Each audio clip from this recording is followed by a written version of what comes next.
ना आलू टमाटर, ना प्याज लहसुन, ना बेसन मैदा। आज हम कुछ अलग और भी ज्यादा आसान, टेस्टी, मजेदार गेहूं के आटे से ऐसा नाश्ता बनाएंगे जिसे आपने पहले नहीं बनाया होगा। और इस नाश्ते को आप 15 दिन तक स्टोर भी कर सकते हैं। इतना टेस्टी होता है कि समोसा कचौरी भी इसके सामने फीका लगेगा। हेलो दोस्तों, मैं हूं श्यामली। चलिए वीडियो शुरू करते हैं। तो इस टेस्टी नाश्ते को बनाने के लिए एक बोल में डालिए 1 कप गेहूं का आटा। ग्राम्स में देखें तो 150 ग्राम। आटे से बना रहे हैं इसलिए साथ में बारीक वाली सूजी 1 टेबलस्पून डाल दें ताकि ज़्यादा देर तक खस्ता रहे। और अब 1/4 टीस्पून अजवाइन डाल दें, half teaspoon chilli flake, 1 छोटी चम्मच सफ़ेद तिल, स्वाद अनुसार नमक, 1 टेबलस्पून धनिया पत्ती। और अब मोयम के लिए यहाँ पे मैं 1 टेबलस्पून देसी घी का इस्तेमाल कर रही हूँ। तो घी से बहुत ही ज़्यादा टेस्टी बनता है। अगर आप ऑयल डालना चाहते हैं तो 3 टेबलस्पून डालिएगा। तो घी इसी तरीके का जमा हुआ होना चाहिए। और अब हम सभी चीज़ों को अच्छे से मिला लेते हैं। तो अच्छे से मिला लिया है। इस तरीके से हाथों में लेकर के बांधे। देखिए बहुत ही हल्का सा बन रहा है, तो इससे ज़्यादा घी या ऑयल नहीं डालिएगा। और अब हम थोड़ा थोड़ा पानी डाल के नरम आटा गूंथ के तैयार कर लेते हैं। तो बस इतना ध्यान दीजिएगा, बहुत सख्त ना हो। तो आटा को समेटते हुए डो की तरह कर लिया है। बहुत ज़्यादा आपको गूंथने की ज़रूरत नहीं है। टोटल मैंने 6 टेबलस्पून यानी 1/3 कप पानी का इस्तेमाल किया है। और अब हम मामूली सा ऊपर से घी या ऑयल लगा देते हैं ताकि डो ना सूखे। तो सूजी आटा का फूलना भी ज़रूरी है, इसलिए 5 से 7 मिनट रेस्ट पे रखिए। तब तक हम आगे की तैयारी करते हैं। और अब गैस ऑन कीजिए और कलछी रखिए यानी कि लैडल रखिए। हम एक चटपटा सा मसाला बनाने वाले हैं। धीमी आंच पे 2 चम्मच सरसों तेल डाल दीजिए। अगर आप सरसों तेल नहीं खाते तो कोई भी कुकिंग ऑयल का इस्तेमाल कर सकते हैं। तो तेल गर्म हो चुका है, फ्लेम बंद कर दीजिए। चूल्हे से उतारने के बाद डाल दीजिए 1/4 टीस्पून हींग। तो हींग और सरसों का तेल जब थोड़ा ठंडा हो जाए तो एक बोल में डाल दीजिए। और अब हल्के गरम तेल में कुछ मसाले हम डालेंगे। तो डाल दीजिए 2 टेबलस्पून धनिया पाउडर। धनिया थोड़ा ज़्यादा पड़ता है। 1 टेबलस्पून दरदरा कुटा हुआ सौंफ, 1 छोटी चम्मच देगी मिर्च यानी कश्मीरी लाल मिर्च पाउडर, ये बहुत हल्का तीखा होता है। 1/4 टीस्पून काली मिर्च पाउडर, हाफ टी स्पून नमक, हाफ टी स्पून अमचूर पाउडर, 1 छोटी चम्मच जीरा पाउडर, हाफ टी स्पून गरम मसाला पाउडर। और अब डाल दीजिए 1 चम्मच कसूरी मेथी। तो कसूरी मेथी को रोस्ट करके डालें और इस तरीके से मैश करते हुए डालें। और अब हम सभी मसालों को मिला लेते हैं। तो अगर आपको तेल कम लगे तो ऊपर से भी कुकिंग ऑयल डाल सकते हैं, तो बहुत अच्छा हाथों से मिलेगा। तो ये हमारा चटपटा मसाला तैयार है। और अब यहाँ पे मैंने लिया है सेव। तो ये सादे वाले बेसन के सेव है। आप गाठिया डाल सकते हैं, इसके बदले मिक्सचर डाल सकते हैं, या कुछ भी ना हो तो बेसन को रोस्ट करके भी डाल सकते हैं। तो आधा कप सेव लिया है और अब हम पीस लेते हैं। तो लीजिए हमने दरदरा पीस लिया है। और अब हम मसाले वाले बोल में डाल देते हैं। तो बहुत ही चटपटा कुछ अलग तरीके से स्टफिंग मैंने आपको बनाना बताया है। बिना सोचे ज़रूर ट्राई कीजिएगा, सभी को बहुत पसंद आएगा। तो सेव मिला लिया है और अब डाल दीजिए हाफ टी स्पून काला नमक। तो उस टाइम मैं काला नमक डालना भूल गई थी। और आपकी इच्छा हो तो 1 चम्मच धनिया पत्ती भी डाल सकते हैं, वरना धनिया पत्ता को पूरी तरीके से स्किप कर दीजिएगा। तो लीजिए हमारा चटपटा मसाला तैयार है। तो इस टाइम आप लाल मिर्च पाउडर, खट्टा, नमक एक बार टेस्ट कर लीजिएगा। अगर कुछ आपको कम लगे या फिर आप ज़्यादा पसंद करते हैं वो चीज़ ऐड कर लीजिए। तो इस मसाले में हमने लहसुन, प्याज ऐसा कुछ भी नहीं डाला जो ख़राब हो जाए, इसलिए आप ज़्यादा मात्रा में भी बना के 15 दिन तक स्टोर कर सकते हैं। इधर 5 मिनट भी हो चुका है और आटा बहुत ही अच्छे से फूल गए हैं। तो आप देख सकते हैं कितने सॉफ्ट डो है। तो बस 1 मिनट के लिए चिकना कर लें। और अब हम डो को किचन बोर्ड पे रखते हैं और लंबाई में फैला लेते हैं।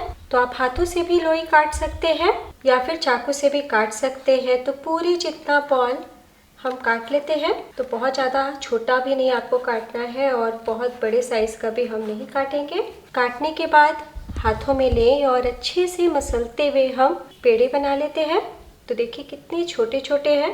तो बिल्कुल भी मेहनत नहीं लगता है और ना ही पकने में टाइम लेता है, फटाफट सिक के तैयार हो जाता है। तो सभी पेड़े को बनाने के बाद ढक के रखें।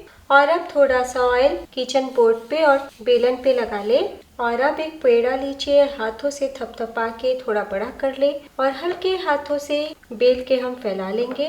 तो देखिए हमें मोटा ही बेलना है और अब हम ये चटपटा मसाला लेंगे। तो बहुत ही ज़्यादा चटपटा है, इसलिए बिल्कुल भी आपको ज़्यादा नहीं लेना है। बस हम 1 छोटी चम्मच ही लेंगे।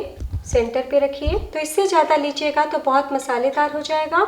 दबाते हुए इस तरीके से लॉक कर लेते हैं तो कहीं कोई दिक्कत नहीं आएगी।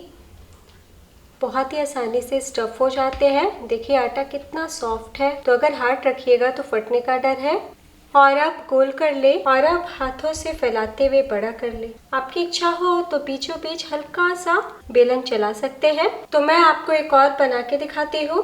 तो कई बार सुबह हड़बड़ी हो जाता है और कुछ नहीं समझ में आता कि ब्रेकफास्ट में, लंच बॉक्स में क्या बनाएं।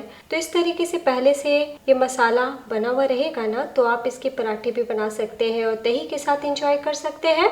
या फिर आप त्योहारों में भी बना सकते हैं। बहुत सारे त्योहार में हम लहसुन प्याज नहीं खाते, तो इस तरीके से ये नाश्ता हर त्योहारों में 4 चांद लगा देगा। तो फर्स्ट बैच का हमने बना लिया है। तो एक ही बार सभी को हम स्टफ नहीं करेंगे। जब तक ये फ्राई होंगे ना, तब तक हम सेकंड बैच बना लेंगे। तो आज हम फ्राई करने वाले हैं। तो तलने के लिए पैन में मैंने ऑयल डाला है। तेल मीडियम गर्म हो चुके हैं, बहुत तेज गर्म नहीं कीजिएगा। और अब हम एक एक करके नाश्ते को डालते हैं। तो इस टाइम फ्लेम को कम कर दीजिए। जिधर सील पैक है उधर नीचे रखें और ऊपर की ओर हथेली से बीचों बीच दबाते और ऑयल में डालते जाएं। इसी तरीके से हम एक बार में जितना अटेगा उतना डालेंगे। तो ऊपर दबाव देना है, जिधर लॉक है उस पार्ट को नीचे रखना है। तो हफ्तों तक चलने वाला ऐसा नाश्ता है जिसे आप सफ़र में भी ले जा सकते हैं। तो एक बार में जितना अटे उतना डालिए। तो इसी तरीके से हम धीमी आंच पे 2 मिनट के लिए फ्राई कर लेते हैं। 2 मिनट हो चुका है और आप देख सकते हैं कितने अच्छे से फूल के ऊपर की ओर आ रहे हैं। तो बस थोड़ा सा फ्लेम को बढ़ा दीजिए, यानी लो टू मीडियम कर दें। और गरम गरम तेल हम हर नाश्ते पर इस तरीके से कुछ सेकंड के लिए डालते हैं, ताकि और भी अच्छे से फूल के ऊपर की ओर आए। तो है ना बहुत ही आसान मज़ेदार रेसिपी। तो दोस्तों, वीडियो पसंद आ रही हो तो प्लीज़ अपना कीमती लाइक ज़रूर कीजिएगा। और आप किस शहर से मेरी रेसिपी देख रहे हैं ये कमेंट करके बताइएगा। और रेसिपी अच्छी लगे तो प्लीज़ चैनल को भी सब्सक्राइब ज़रूर कीजिएगा। तो बस धीरे धीरे पलटी कर लें। तो हमने नाश्ते को बहुत मोटा नहीं बनाया है, इसलिए उलटने के बाद फ्लेम को लो टू मीडियम कर दें और इसी तरीके से उलटते पलटते करीब 7 से 8 मिनट तक पका लेंगे। तो बहुत ही प्यारा कलर आ गया है। ऑयल से बाहर निकाल लें। इसी तरीके से हम सेकंड बैच बना लेंगे। तो अगर आपको आंच तेज़ लगे तो फ्लेम को कम भी कर सकते हैं। तो आप देख सकते हैं पूरी तरीके से ऑयल ड्राई है। ये नाश्ता बिल्कुल भी ऑयली नहीं होता है। गर्मा गर्म बहुत ही टेस्टी मज़ेदार नाश्ता, जिसे मैंने हरी मिर्च, टमाटो केचप और दही के साथ सर्व किया है। तो मसाला बहुत ही चटकदार है, तो दही के साथ खाइएगा तो और टेस्टी लगेगा। वैसे आप हरी चटनी या किसी भी प्रकार की चटनी के साथ खा सकते हैं। तो गेहूं के आटे से बनाए हैं, इसलिए गोल्डन फ्राई कीजिएगा, तभी काफ़ी देर तक खस्ता रहेंगे। वैसे यहाँ पे मैंने लाइट गोल्डन में भी फ्राई किया है। तो दोनों को मैं आपको तोड़ के दिखाऊंगी। तो अगर आप एक ही तरह की स्टफिंग से बोर हो गए हैं तो बिना सोचे इस रेसिपी को ज़रूर ट्राई कीजिए। आपने देखा लहसुन, प्याज, बेसन, हमने किसी भी चीज़ का इस्तेमाल नहीं किया, बिना गैस चलाए ही स्टफिंग बनाया है। तो एक बार बनाना तो बनता है और वीडियो को लाइक ज़रूर कीजिएगा। तो मैं आपको तोड़ के दिखाती हूँ। देखिए कितनी खस्ता है, हवा से ही आपको पता चला होगा। और आप देख सकते हैं मसाले कोने कोने तक भरी हुई है। तो आटा गूंथने के टाइम भी हमने थोड़ा मसाला डाला है, इससे और भी ज़्यादा टेस्ट बढ़ गया है। तो जो कम सीखे हुए थे वो भी मैं आपको तोड़ के दिखाती हूँ। कितनी खस्ता है, एक बार बनाना तो बनता है। तो आधा घंटा से 45 मिनट का टाइम लग जाता है पूरी तरीके से ठंडे होने में। तो जब अच्छे से ठंडे हो जाए तभी आप एयर टाइट कंटेनर में स्टोर करें।